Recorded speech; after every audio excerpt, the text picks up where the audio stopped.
നമസ്കാരം. എന്റെ പേര് അരുന്ധതി. ഞാൻ പറയാൻ പോണത് കഥയുടെ പേര് അപ്പുക്കിളി.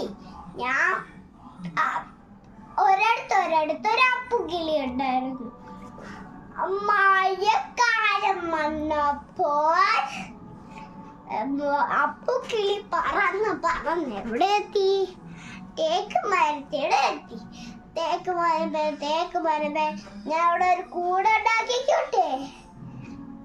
വേണ്ട വേണ്ട. അപ്പൊ അപ്പുക്കിളി സങ്കടമായി. അപ്പൊ അപ്പുക്കിളി പറന്ന് എവിടെ എത്തി? നെല്ലിമരത്തിടെ എത്തി. നെല്ലിമരമേ ഞാൻ ഒരു കൂടുണ്ടാക്കിക്കോട്ടെ? വേണ്ട വേണ്ട വേണ്ട. അപ്പൊ അപ്പുക്കിളിക്ക് സങ്കടം.